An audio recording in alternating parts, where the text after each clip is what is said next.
Vamos abrir a palavra do Senhor no Evangelho segundo Marcos, capítulo de número 15, a partir do verso 42. Evangelho de Deus, segundo nos narrou o evangelista Marcos, capítulo 15, a partir do verso 42, nós daremos continuidade na exposição de Marcos, onde nós já estamos chegando no fim deste evangelho. Marcos capítulo 15, a partir do verso 42, nos diz assim: aquela que é infalível, inerrante e autoritativa palavra de Deus. Ao cair da tarde, por ser o dia da preparação, isto é, a véspera do sábado, José de Arimateia, ilustre membro do Sinédrio, que também esperava o reino de Deus, dirigiu-se ousadamente a Pilatos e pediu o corpo de Jesus. Mas Pilatos admirou-se de que ele já estivesse morrido. E tendo chamado o centurião, perguntou-lhe se lhe havia muito que Jesus tinha morrido. Após certificar-se pela informação do comandante, cedeu o corpo a José. Este, baixando o corpo da cruz, o envolveu num lençol que tinha preparado e o depositou no túmulo que tinha sido aberto numa rocha, e rolou a pedra para a entrada do túmulo. Maria Madalena e Maria, mãe de José, observaram onde ele foi posto. Passando o sábado, Maria Madalena, Maria, mãe de Tiago e Salomé, compraram óleos aromáticos para ungir o corpo de Jesus. E bem cedo, no primeiro dia da semana, ao nascer do sol, foram ao túmulo. Diziam umas às outras: quem nos removerá a pedra da entrada do túmulo? E olhando, viram que a pedra já estava removida, e que a pedra era muito grande. Entretanto, entrando no túmulo, viram um jovem assentado ao lado direito, vestido de branco, e ficaram atemorizadas. Ele, porém, lhes disse: não tenham medo. Vocês procuram Jesus, o Nazareno, que foi crucificado. Ele ressuscitou.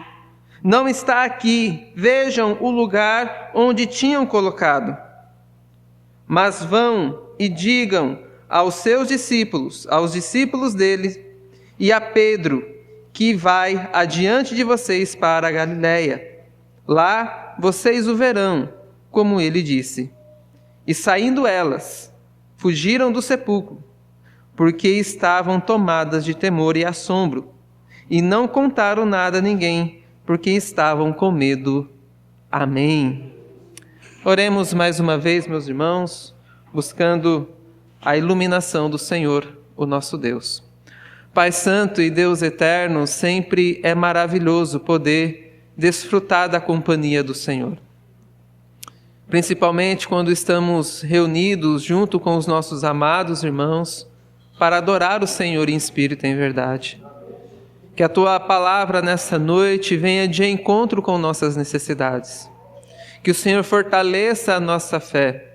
Que o Senhor venha nutrir a nossa alma através da exposição do Teu santo e poderoso Evangelho. Que o Senhor nos ajude em tudo isso, para que o Teu nome seja engrandecido e glorificado. É em nome de Cristo, o nosso Salvador, que nós oramos. Amém. Surpreendidos pela alegria. Esse é o título da mensagem dessa noite. Surpreendidos pela alegria. Meus irmãos, nós não vivemos em meio a um contexto de grandes conquistas e realizações constantes. Muito pelo contrário, nós vivemos em meio de um contexto muitas vezes de morte. Nós temos uma sociedade que é morta em seus valores reais e morais. Infelizmente, as famílias e até mesmo famílias cristãs estão sendo destruídas por causa do pecado, da falta de retidão diante do Senhor, pela imoralidade, pela idolatria. As famílias vão sendo cada vez mais desfaceladas, estão sendo cada vez mais diluídas por conta do contexto do pecado e também da morte. Quando nós olhamos para a situação política do país, nós não esperamos outra coisa a não ser desgraça, a não ser corrupção, a não ser problema. Muitas vezes você, dentro do seu trabalho, você tem pouca perspectiva de melhora, porque nós vivemos em um mundo caído, em um mundo quebrado, em um mundo corrompido por causa do pecado. Nós constantemente experimentamos a morte, seja nos nossos relacionamentos, seja no contexto geral. Sabemos que a morte é a consequência do pecado e podemos testemunhar isso todos os dias. As pessoas geralmente buscam alegrias, mas essas alegrias normalmente são passageiras e momentâneas, e logo sente a necessidade de buscar mais satisfações. E assim entra num ciclo vicioso de busca por contentamento e felicidade e nunca encontra de uma forma verdadeira. Hoje, meus irmãos, nós veremos um tema que normalmente as pessoas evitam meditar. Nós falaremos acerca do sepultamento e também da morte. Alguém já disse, só está preparado para viver quem está preparado também para morrer. Hoje nós vamos buscar a sabedoria de Deus para enfrentar a morte e o luto com sabedoria e esperança. Poder ser surpreendido pela alegria em momento de angústia e também desespero. O contexto imediato da passagem que nós nos encontramos aqui é a morte do Senhor Jesus Cristo. Como nós já vimos nas mensagens anteriores, ele foi crucificado às 9h da manhã. Chegando ao meio-dia, houve trevas sobre toda a terra, porque o Filho de Deus estava sendo pendurado no madeiro. Ele estava recebendo o castigo e a punição pelos nossos pecados. E às 3h, ele deu seu último brado e assim morreu na cruz. Esse dia era uma sexta-feira. Era o dia que antecipava o sábado, o dia de guardar para o Senhor. Por isso que o corpo não poderia ficar pendurado ali até a tarde, porque na viração do dia já se contava que era sábado. A noite de segunda-feira para o judeu já é sábado. Então eles estão aqui na preparação na sexta-feira, que é no dia da morte de Jesus. Por isso que eles têm que antecipar, eles têm que andar logo com isso, porque no dia do Senhor não poderia ser sepultado ninguém. Então nós encontramos primeiramente um personagem aqui muito importante, que é José de Arimateia, que nós vamos ver acerca do sepultamento de Jesus. Quem era este homem? Ele era um membro do Sinédrio, um homem muito respeitado e possivelmente o juiz de Arimateia, sua cidade também que era a cidade do profeta Samuel. Ele foi um discípulo oculto de Jesus até este momento.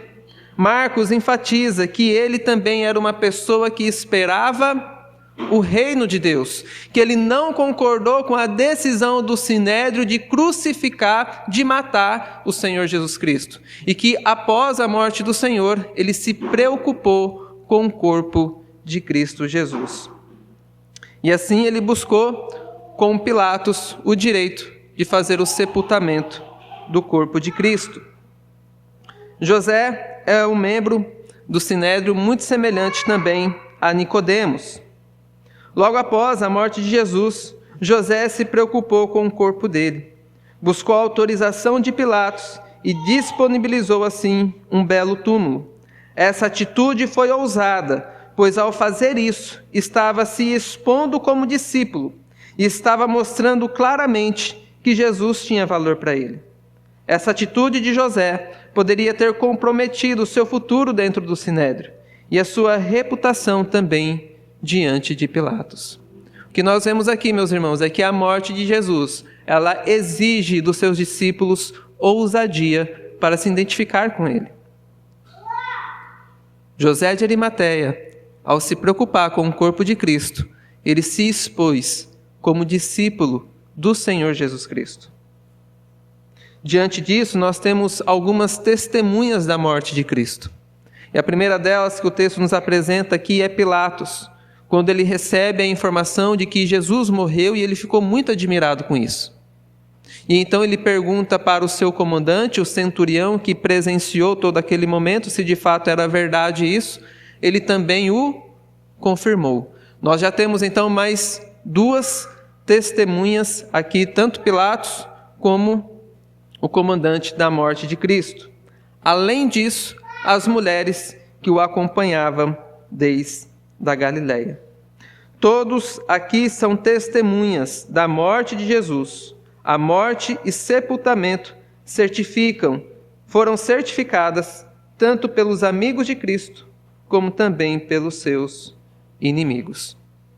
Meus irmãos, o que nós aprendemos logo nesse bloco de versos, no primeiro ponto da nossa mensagem? O que nós aprendemos a respeito do sepultamento do Senhor Jesus Cristo? A primeira aplicação que eu gostaria de fazer para os irmãos é que depois que o homem morre, o seu corpo ainda continua tendo valor e dignidade. É algo também que você precisa ser cuidado com zelo. Quando José de Arimateia busca zelar um túmulo digno para Cristo, porque ele foi crucificado como malfeitor, está querendo dizer que ele tem valor, que ele tem dignidade e que ele merece um local de descanso e repouso mesmo depois da morte.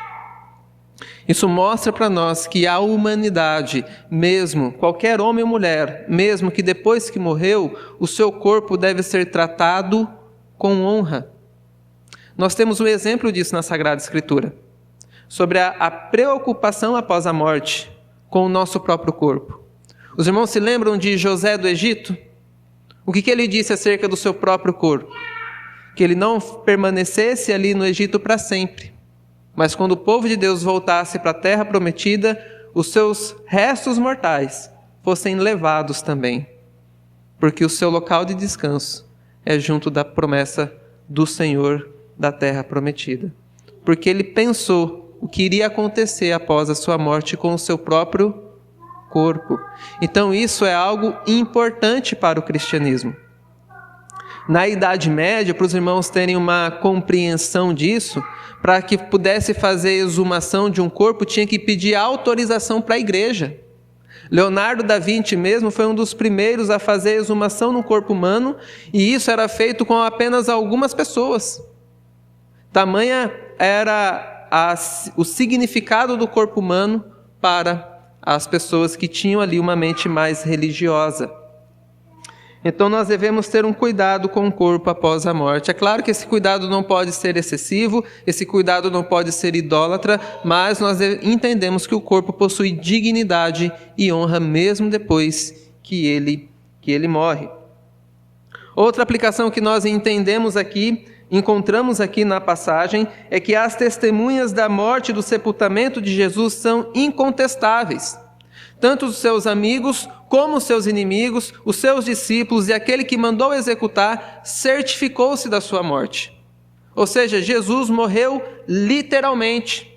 E isso é algo fundamental para a nossa compreensão bíblica, porque ele pagou definitivamente pelos nossos pecados, descendo realmente até o sepulcro, por amor de todos nós. Talvez você pergunte, por que a morte, em especial o sepultamento de Jesus, é importante para nós hoje? A resposta é, para ter certeza da morte e para saber que até mesmo na morte nós nos identificamos com o nosso Salvador. Ele desceu ao mais profundo abismo, ele foi até a morte para nos resgatar da nossa condição miserável. Dizer que Cristo não morreu é negar o Evangelho de Cristo. A morte de Jesus, ela requer de nós uma ousada resposta como discípulos, de nos identificarmos com Ele.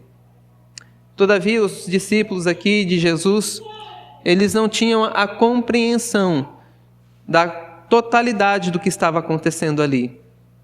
Porque a esperança do povo judeu é que o Messias viria como o reinado de Davi, que ele iria tomar o trono de César e de Pilatos, que ele iria assumir um governo civil, político e também religioso. Então, com a morte de Jesus, essa esperança ela acaba se desfalecendo. Então, os discípulos aqui estão prestando as suas últimas honrarias a Cristo. Eles estão prestando aqui a sua última honraria ao seu mestre. Eles estão dando as considerações finais para Jesus. Então as mulheres, elas preparam todo o rito para que Jesus pudesse receber essas últimas honrarias. Onde nós vemos o relato então da ressurreição. Onde nós somos então surpreendidos com alegria, porque o que eles estavam esperando encontrar era a morte, e o que eles encontram de fato é a ressurreição e a vida como significado da morte do Senhor Jesus. Nós encontramos do verso 1 ao verso 5, as mulheres ficando espantadas diante dessa situação. Passando o sábado, o dia do repouso, o dia do Senhor, o dia do descanso, Maria Madalena, Maria mãe de Tiago e Salomé compraram óleos aromáticos para ungir o corpo de Jesus. Lembre-se que o corpo de Jesus já foi ungido por uma mulher anteriormente. Ele já foi preparado para a hora da morte. Só que os discípulos não entenderam isso. Eles estavam ali para dar as suas últimas honrarias a Jesus e eles esperavam encontrar Jesus no túmulo. E bem cedo, no primeiro dia da semana, ou seja, no domingo, ao nascer do sol, foram ao túmulo e diziam umas outras: quem vai remover a pedra para nós? Porque essa pedra é muito pesada. E o verso 4, olharam, viram que a pedra estava removida e que a pedra era muito grande. Entrando no túmulo, viram um jovem sentado ali, do lado direito, vestido de branco, e ficaram atemorizadas. É muito interessante isso, meus irmãos. Porque elas estão no caminho perguntando quem é que vai tirar aquela pedra para nós. Aquela pedra é muito pesada, nós não vamos dar conta disso. E quando ela chega lá e vê que a pedra já está tirada, ela fica atemorizada. Sabe aquele negócio? Eu preciso tanto de... Mas quando acontece, nossa, eu não acredito que isso aconteceu. Então ela é tomada de assalto ali, ela fica assombrosa, porque ela fala: meu Deus, o que está acontecendo aqui? O que fizeram com o corpo do nosso Senhor? Por isso que esse jovem, que também é identificado como um anjo nos outros evangelhos, vai dizer: não tenham medo, porque o Jesus que vocês estão procurando, ele ressuscitou. Mas veja que as mulheres aqui, em primeira instância, elas ficam espantadas. Eu não posso acreditar no que estou vendo. Deus tem cuidado do que elas não poderiam fazer e Deus vai além daquilo que elas poderiam imaginar. Porque o que elas estavam esperando era encontrar um corpo desfalecido. E o que elas encontram é uma mensagem de vida e de esperança aos seus corações. E esse jovem, esse anjo que anuncia a ressurreição, ele diz: não tenha medo. Por que não ter medo? Porque ele já ressuscitou. Tanto o nascimento como a ressurreição de Jesus, nós vemos os anjos trazendo essa boa notícia do Evangelho. Veja onde tinham colocado ele, vocês são testemunhas disso, elas são chamadas para ver e crer nessa mensagem.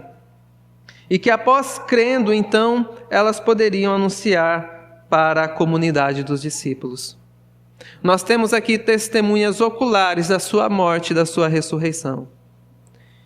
E diante daquela cultura, o testemunho de uma mulher não era aceito, mas é dessa forma que Deus resolve se revelar. Da forma que ninguém espera ou imagina. Ele traz a mensagem que pode transformar a vida dos discípulos ainda hoje. O anjo diz: vão e digam aos discípulos e a Pedro. Agora vocês estão portando essa boa notícia, como ele havia dito. E qual foi então a reação das mulheres diante de tamanha alegria e novidade? Elas fugiram com medo, sem falar nada a ninguém. Nós sabemos que o medo e o silêncio foram momentâneos, mas o que fica claro para nós aqui é uma grande ironia no Evangelho de Marcos. Porque diversas vezes Jesus opera os seus sinais, ele diz àqueles que receberam a cura, àqueles que receberam o milagre, e fala: olha, não diga para ninguém que eu fiz isso. A respeito de quando ele se manifestou aos seus discípulos, quando no Monte da Transfiguração, ele pede para que os seus discípulos guardem também silêncio. Mas agora que ele ressuscitou dentre os mortos, a mensagem é: diga aos meus discípulos que eu estou indo adiante deles. E a ironia é o que aqui no texto para nós? Elas ficam caladas momentaneamente. Quando nós temos a mensagem que pode verdadeiramente transformar vidas, muitas vezes ficamos calados por conta do medo e do assombro que nós temos diante das circunstâncias. A tristeza, o medo e a incredulidade aqui são vencidas pela fé no Cristo que venceu a morte. Essa mensagem é celestial e não apenas uma história criada pela mente humana. Somente o Evangelho de Cristo pode verdadeiramente dar vida, alegria e esperança. A alegria proporcionada por Jesus sempre vai deixar os seus discípulos surpreendidos. E essa é a beleza e a maravilha do Evangelho. Você pode ter 30, 40, 50 anos que é crente, mas quando você olha para o Evangelho de Cristo, você ainda fica surpreso como Ele pode me amar. Ainda continua sendo uma boa notícia para nós. Porque a morte não é a palavra final para aqueles que confiam no Senhor. Nós somos chamados para ver isso. Vejam aonde ele foi colocado e então diga aos seus discípulos que ele está indo na frente deles. Meus irmãos, existe esperança para todos aqueles que confiam no Senhor. Nós, olhando para o cenário atual, o cenário pode ser realmente caótico e de desesperança. Mas o que nos espera é um novo céus e uma nova terra, onde habita a santidade e a justiça. Quando você olha para a sua família e vê tudo bagunçado, saiba que existe uma esperança para todos nós.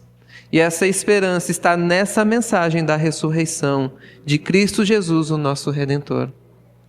Quem é que pode trazer a solução para o seu trabalho, para a sua família, na sua vida pessoal? É o Senhor Jesus Cristo e este ressuscitado. O nosso Deus não é um Deus morto, mas é um Deus que vive e reina para sempre.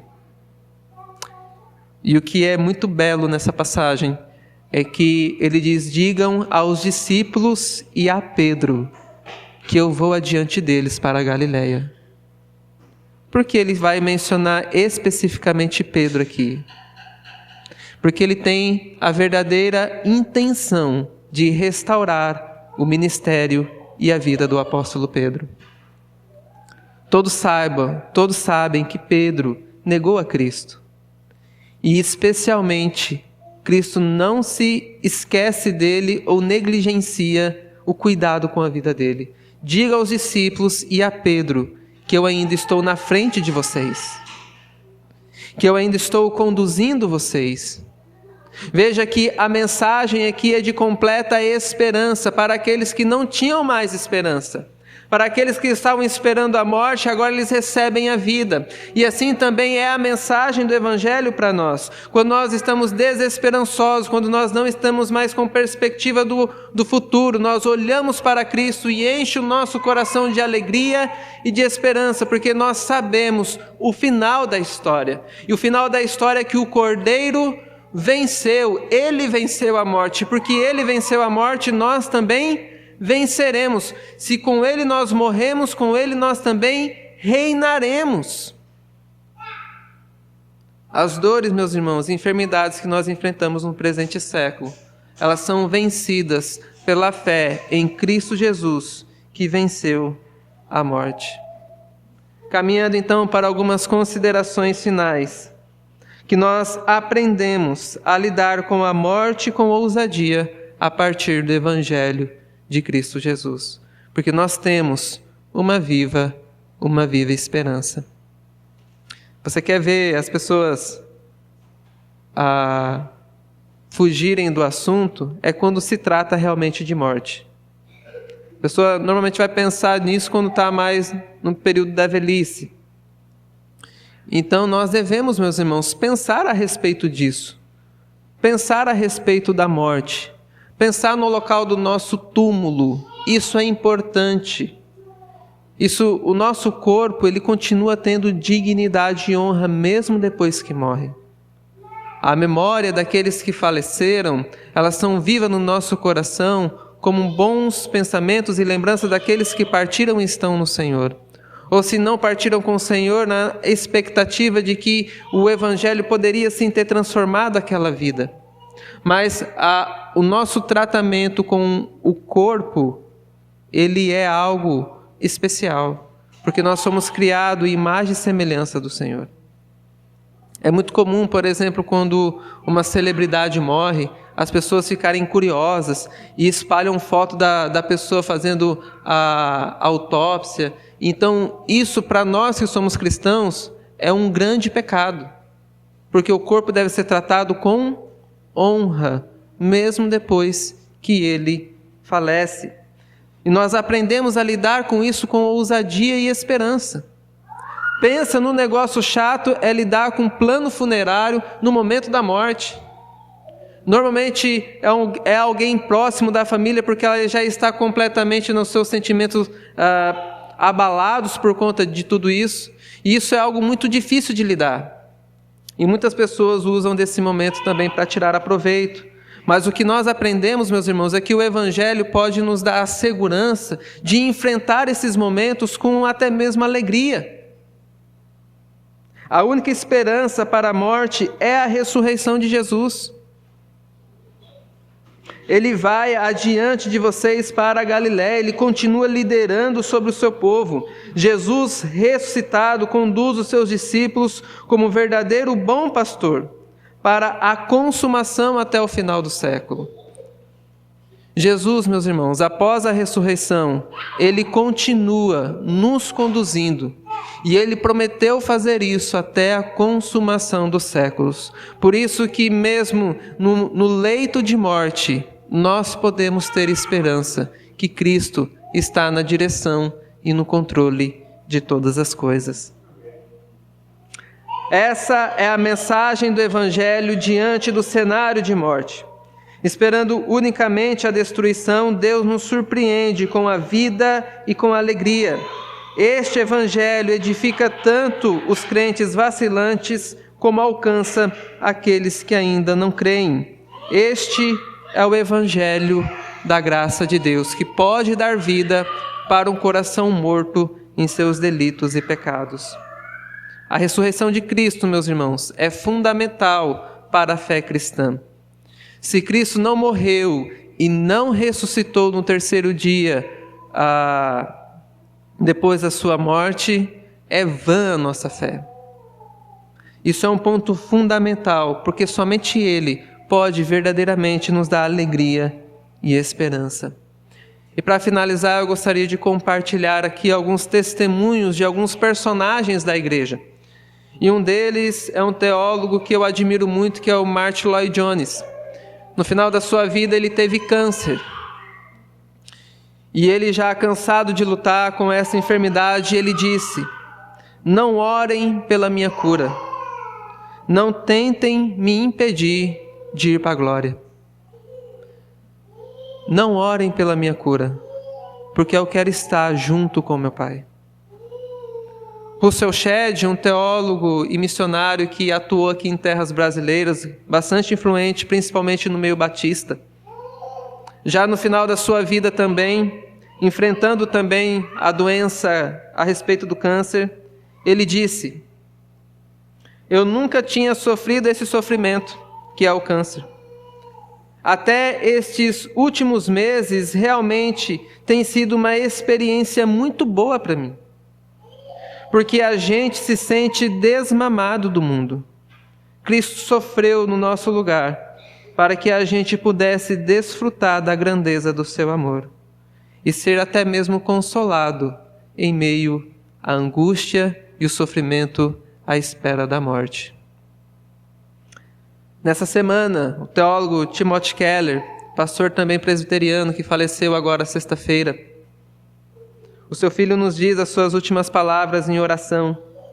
E ele disse: sou grato por todas as pessoas que oraram por mim ao longo dos anos. Sou grato por minha família que me ama. Sou grato pelo tempo que Deus deu a mim. Mas estou pronto para ver Jesus. Mal posso esperar para ver Jesus. Mande-me para casa.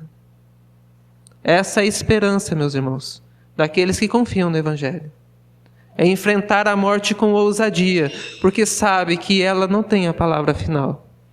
Existe esperança para mim e para você. O nosso lugar não é no túmulo e no sepulcro, não. O nosso lugar é ao lado do Rei dos Reis e do Senhor da Glória. Ele é o nosso Senhor. E Ele é que nos chama hoje para a vida e para a comunhão com Ele. Viva para a glória do Senhor. Morra para a glória do Senhor. Amém?